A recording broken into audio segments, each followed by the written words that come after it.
Why don't objects, till the appropriate or optimum amount of force is applied, they don't move? What do I mean by that?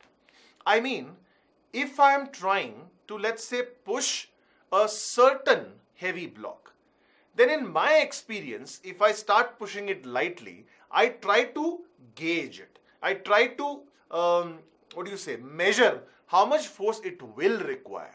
In other words, in order to move an object on a rough floor, there is a minimum amount of force. Till then, what happens? Let's see. Let's say this external agent is applying a force on this block and trying to make it move on the floor. Okay? The force starts with 5 Newton, then becomes 10 Newton, then becomes 15 Newton, and it is observed that during that course of increase, the block doesn't move. I repeat, see it again. This external agent applied 5 Newton force, 10 Newton force, 15 Newton force, but this object did not move. What do you conclude from this experiment?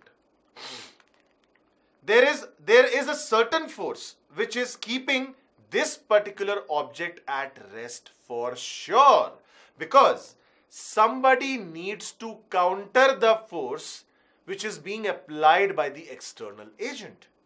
Not only that, guys, if I apply 5 Newton and the block doesn't move, that means somebody is applying 5 Newton against me or the external agent.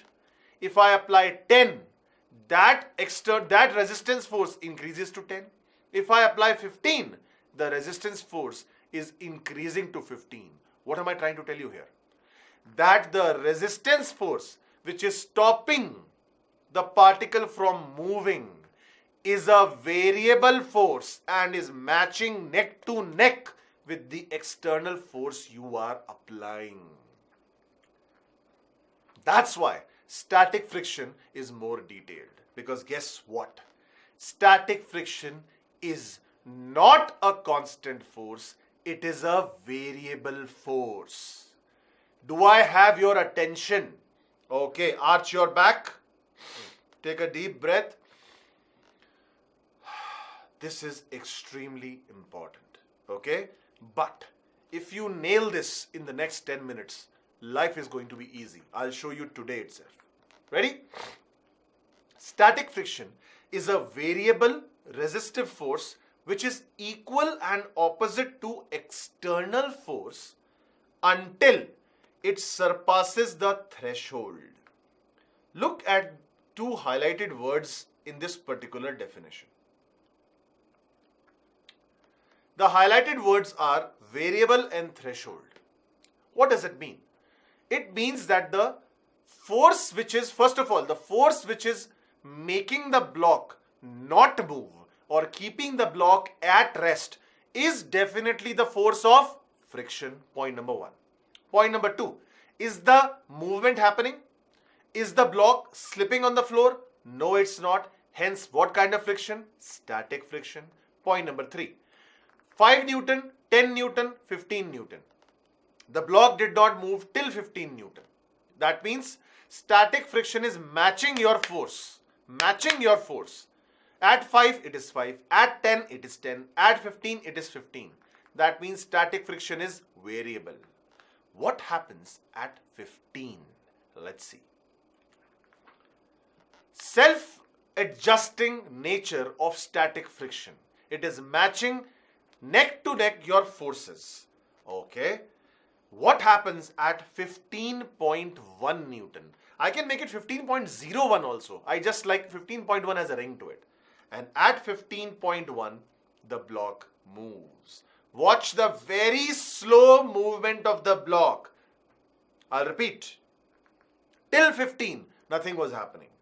But the moment you increased 15.1 it happened, and the block started to move very, very slowly. 5 Newton, no slipping. 10 Newton, no slipping. 15 Newton, no slipping. 15.1 Newton, the slipping starts. It appears that the maximum value of static friction the maximum value of static friction, or the word which I used, if you remember, the threshold value. There is neither the threshold value is the official term nor the maximum value. There is a very special term reserved for it. I will introduce that. But to understand it, listen very carefully. Threshold value or the maximum value of static friction is 15 Newton in this case. Okay? What happens if I am less than 15 Newton? It does not move. What happens at 15 Newton? It still does not move. What happens just above 15 Newton? It starts to move. And if it starts to move, what nature of friction is acting now? Sir, there is a relative motion. It's kinetic friction. For more videos and live lectures on the JEE, click on the subscribe button now.